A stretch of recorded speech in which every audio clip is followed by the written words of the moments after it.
If you're thinking about going to the movies and seeing the movie Napoleon, I think I got a better one for you to go watch. Let's talk about it. I'm Jupe, that's Hempy. Welcome back to another episode of ByteSized Talks.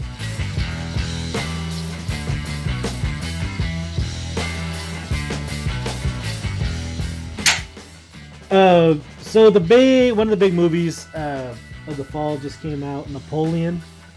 Um, Obviously, it's about the French general Yeah. um, that came to power post the French Revolution.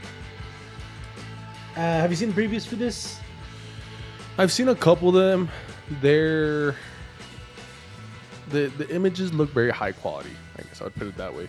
Yeah, I mean it is well made. It's very well made. There you could tell it's not one of those movies where they cheaped out on any effect. They actually do some pretty cool things, and I appreciate it from that standpoint that it's a very well made film. I just don't think the film is that great. Um, Okay. Yeah, because Oppenheimer is really good, so I was kind of excited for this Napoleon movie. yeah, I mean different directors. Yeah. It should be noted, but yeah, I thought I'm always okay with the movie being something different from what I expected. Right, that's why I go to see them to see what they have to offer. But this one, like from the previews I saw, I thought it was gonna be the Napoleon being like this badass general, great strategist, him being the mastermind, or maybe how he came to power, how he maintained his power, how he was able to come back. These are all historical things. I'm not throwing any like spoilers out there, things Yeah. from directly from the film. How he came back from being uh, what's it called when you're sent to like Exiled. exiled. Yeah. How he came back from that and how he rose to power. I thought it was gonna be like this really cool mastermind. Um, I was thinking honestly something maybe similar to a vibe of like the Gladiator, as far as like the Russell Crowe movie from the early 2000s, to where like Yeah. he, um, after he falls, like he had this power to get up. He won the people over. It was something. I was thinking something grittier like that. Not the film that I ended up watching. It's a long movie. Um, by the end of it, I was kind of tired of it. It was like pancakes. Uh, Dude, I fucking hate pancakes.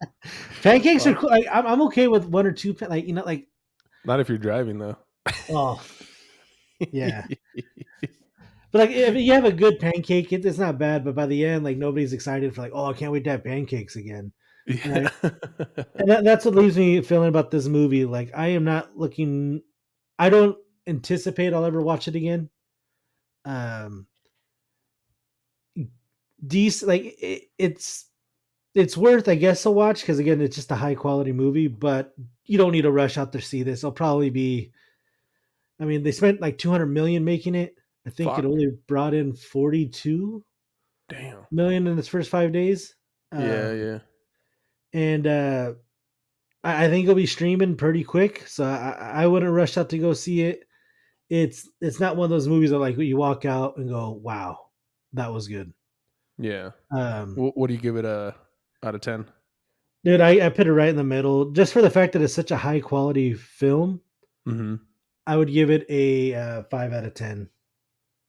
Yeah, both the critics and the audience on this one agree with each other. They give it a 60%, so 6 out of 10. Yeah, So not a great movie. Uh, yeah, like you said, worth the watch, but not a great movie. yeah. When it comes out on a weekend that normally does pretty good for uh, movies. I guess part of it that it wasn't family friendly, Yeah, so it's you're not rated going to get R. the families over Thanksgiving break. But yeah, I was expecting a much better film than what was delivered. Um, but I said in the beginning of this that there's a movie. If you're going to the movies, I think you should watch it instead.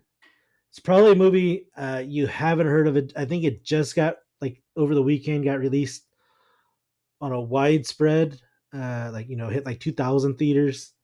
It's called Saltburn.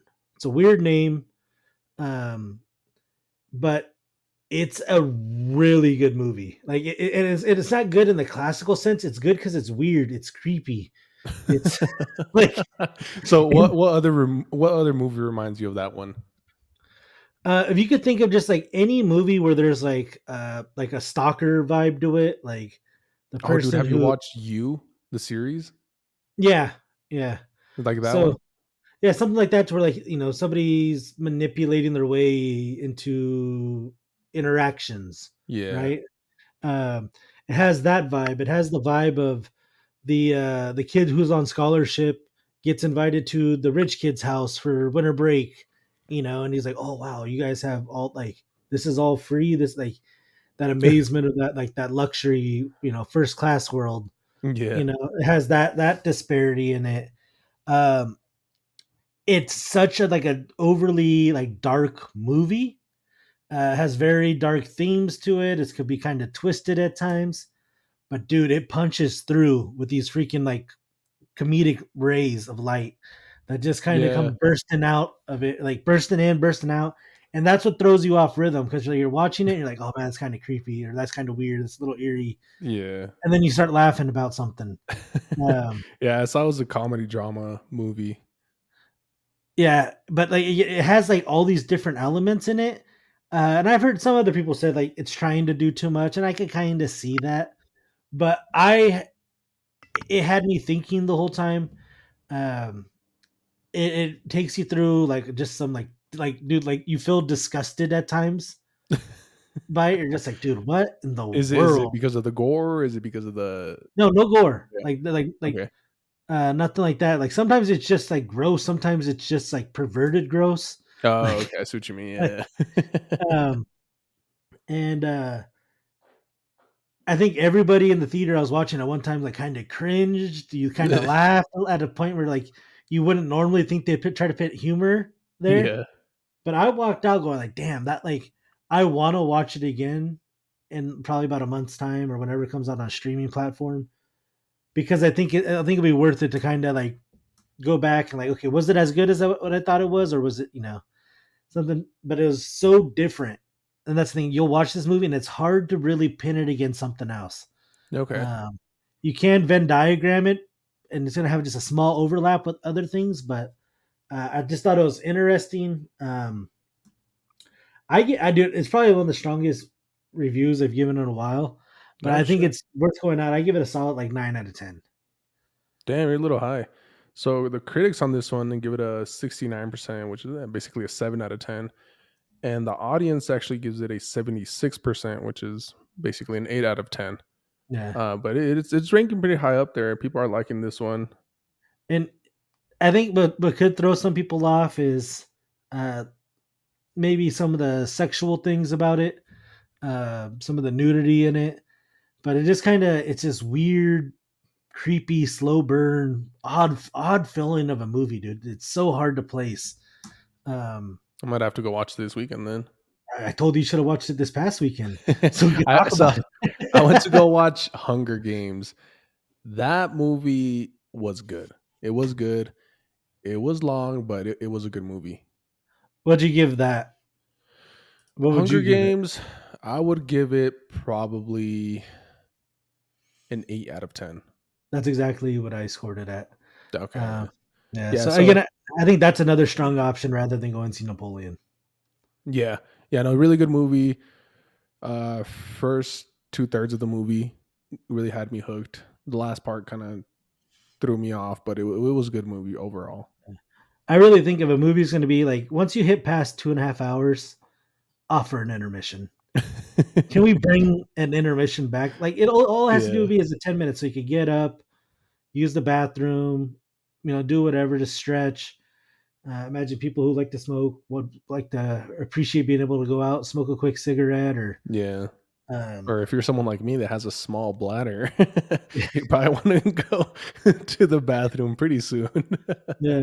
I honestly think that'd be a good thing for movie houses to start bringing back, Yeah. even if they're doing it like unofficially. Because think about it, you do an intermission, people are gonna want more soda or popcorn, or maybe like, let's get something, like It's like I said when I was watching that League of Legends final, even though it was 5 hours long, after each hour you would get a break, and after each break you would go get some more, snacks, you would go to the bathroom, whatever you need, and it was a good 20-minute break in between, but yeah, you'd had the chance to go buy more stuff, and for the movie theater, that's making money.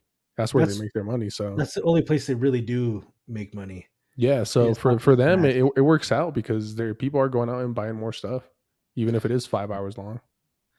And I think especially like even if they said, okay, we'll only offer it for the long movies within like the IMAX theaters. I think people who pay for the IMAX are people who appreciate more of the cinematic experience. They're willing to pay a little bit more. You already have the premium customer, right? So they're going to be more likely, I think, to spend a little bit more. It's not going to be, me on a Tuesday was only wanting to spend $5. I don't. You didn't appreciate when I bought the IMAX tickets for the Okay, Avengers movie. that was only because like when there's the option of the recliner seats versus like the airplane seats, Yeah.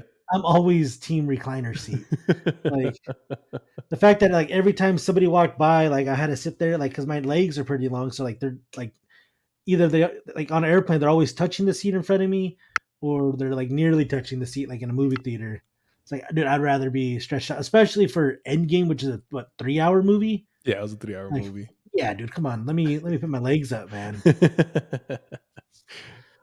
Um, yeah, but that's what we got for you guys. If you're going out, Saltburn, it's a small movie. I think, God, I think it has less than 5 million sold so far. Oh shit. Uh, but it's worth going to go see. It's a creepy movie. It's eerie, um, but I think I thought it was funny. It was interesting. I highly recommend it. Yeah, I think that's it. Anything else for them? Any other recommendations? There's just a quick one. I really won't get into it. There's a show on, or it's either show or like a short, like it's either three. I think it's like 3 1 hour episodes. It's called Worth on Okay. Netflix. I gave it a 7.5 out of 10, 7.5. It's about how they tried to get financial settlements out to the victims of 9/11. Both the Oh, okay. firemen, both custodians, anybody who was working in the buildings who died. As a result, like they were trying to figure out how can we get this out without it going through court and spending millions of dollars on taking this through court. And I thought it was interesting. It's a story I haven't heard. I knew like there were settlements and stuff, but like that actual realm, that world of like how that stuff happens, I didn't know anything about it. So I thought it was interesting to learn about that. Okay. Yeah, I think that's it for today. Nice, quick, short video. Yeah. Hit like and subscribe, and talk to you guys next time. Yeah, catch you in the next one. Take care, everybody.